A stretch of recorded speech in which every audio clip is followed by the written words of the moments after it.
I'm Luke Searville. Welcome to another episode of Meet the Gaffer. In fact, this is the 99th episode. So we're going to combine two stories, and that'll complete the video that was shot at Cinegear. One is going to be about the rag place / DoP Choice, and the other is going to be about Quasar science. So just to start off, we all used to use chimeras. The company Chimera, or Chimera, however you want to say it, and it sort of became the Kleenex of soft boxes. They kind of took over from back in the day. We used crony cones and foam core boxes. Then Chimeras came out, and they were just like a quick, easy pop-up tent that you could put on a ring, put on a square frame, and put on whatever units they built them for. Originally, they didn't have fronts that you could exchange. They just came with one front. It was like a Chimera White, which was like magic cloth. In fact, Alan Steinheimer would cut his out and sew his own fronts, and then showed that to them. And I don't know if that's where it came from, but I remember him doing that before you could do it from the manufactured version. Anyway, then Chimeras came with different fronts, and we put them on our tungsten and HMI units, and away we went. Then I just kind of got away from them for a while, and maybe because we were putting stuff through larger frames or whatever, sometimes we use chimeras just as flags and not have a front on it. It was just a quick way to not have to put up a bunch of flags to worry about spill. Then with LEDs, the first LEDs, a lot of them had many emitters.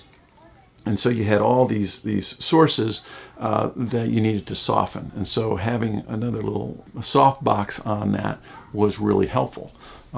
Chimera made a soft box, and then this other company, DoP Choice, was making them.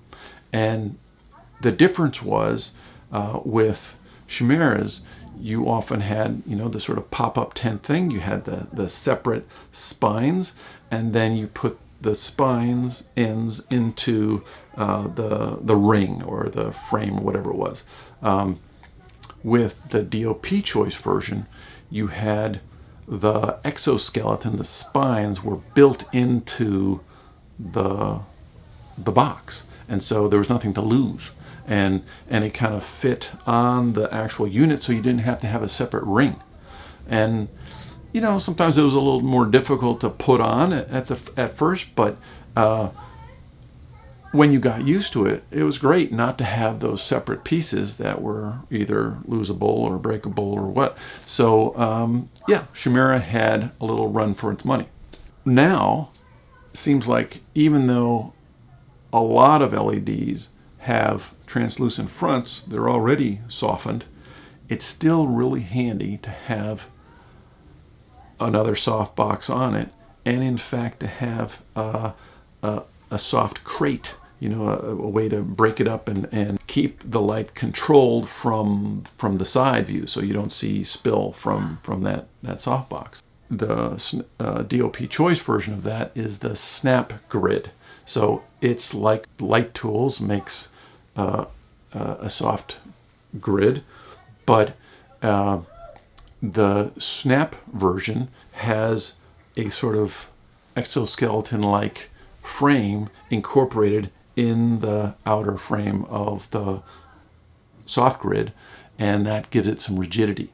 So you have a snap bag, Snap Grid goes on front of that. It's kind of interesting to me just how that has developed, and then the fact that we're now back into using soft boxes all the time. And now it's not just you don't just say, oh, it's a Chimera.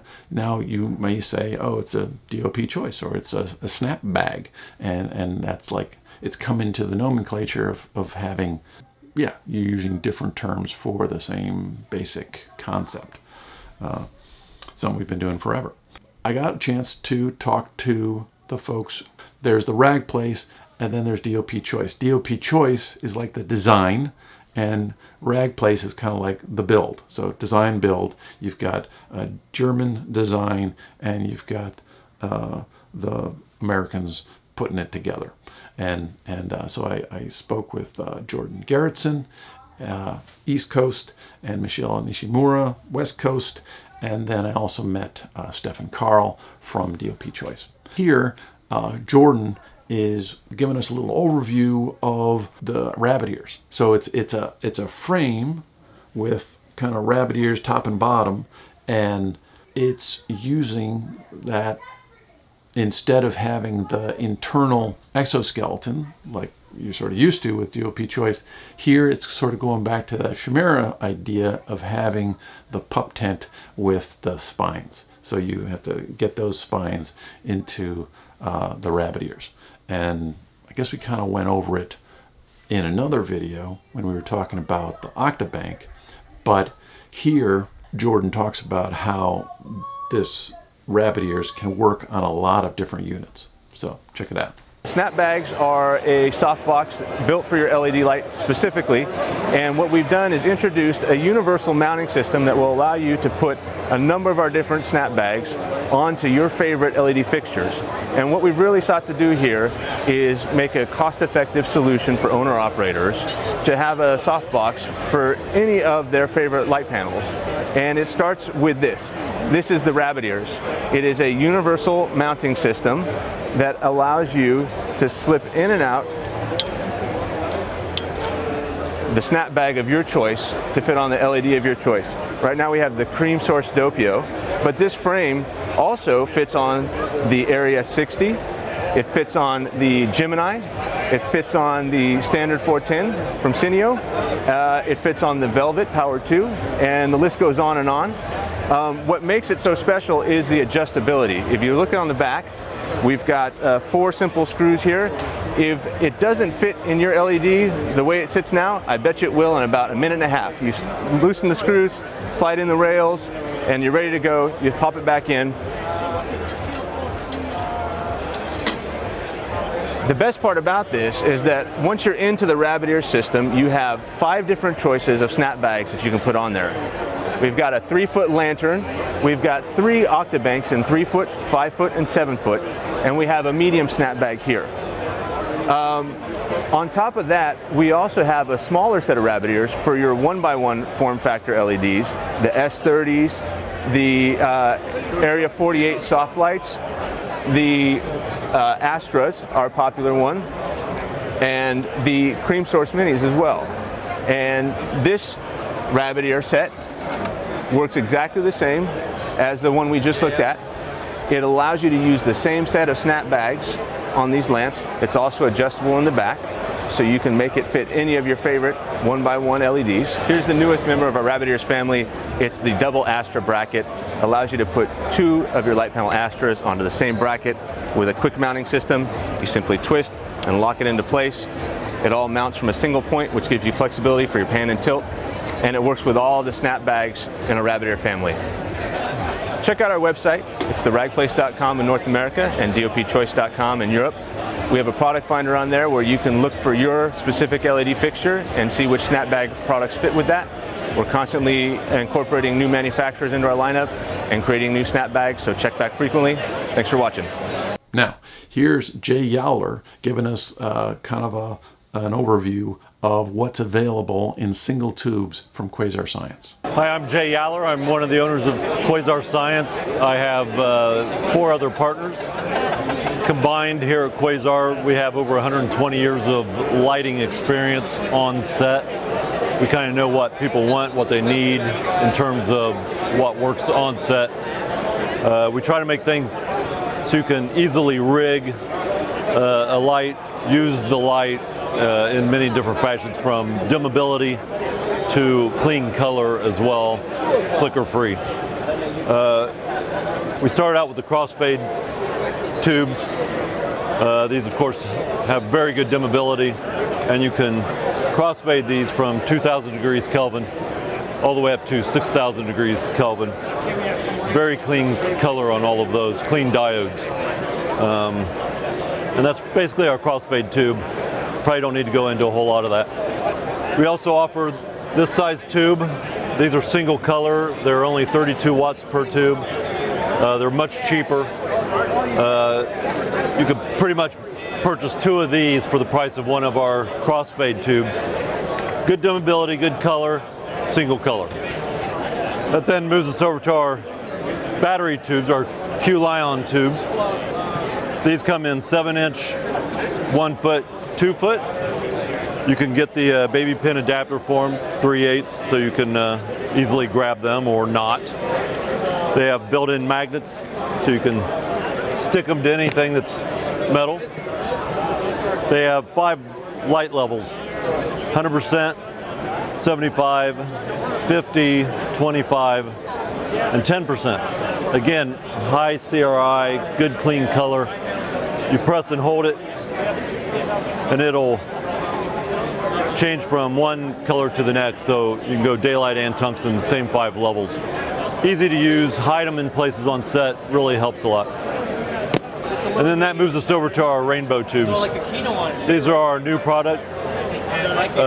With these tubes, you can do just about anything in the world. You've got AC in with the Nutrix connector.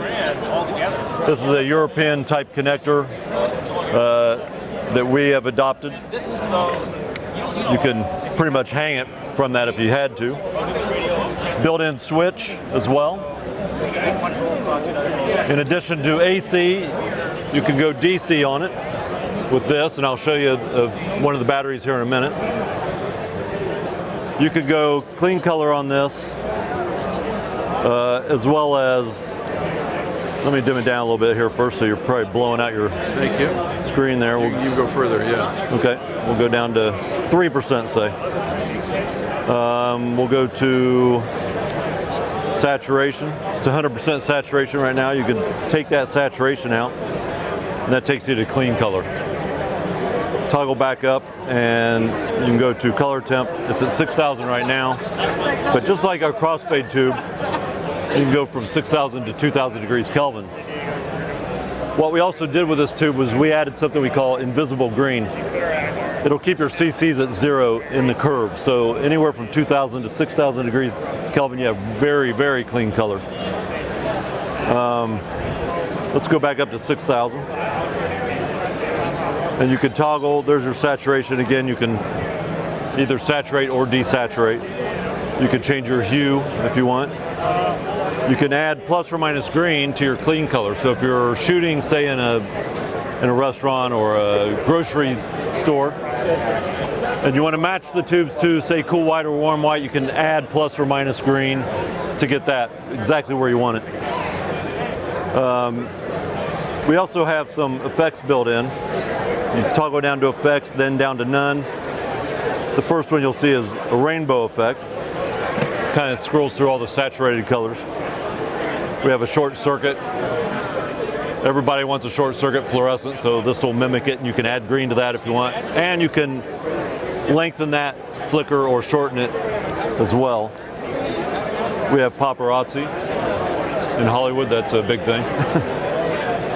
We have 3 different fire effects. I found that by doing 3 different tubes at different levels, different flicker, you get a really nice looking fire effect. So that's flicker 1, fire. That's fire effect 2 and fire effect 3. Then we have 2 cop lights built in, and again, you can change the rate faster or slower if you want. Cop light 2. And then back to a demo mode, which is more saturated colors. And then you go to none, and you could go back to effects, and then just toggle back through you want, wherever you want to be. The nice thing about this is, like I said, you have AC, you have DC, you have Cat 5 over DMX, so you can go wired if you want to your board, or you can go wireless because we have built-in lumen radio. So if you look around here, some of our lamps are wireless. Some show DMX, like those 4 over there have DMX in them, they're wired.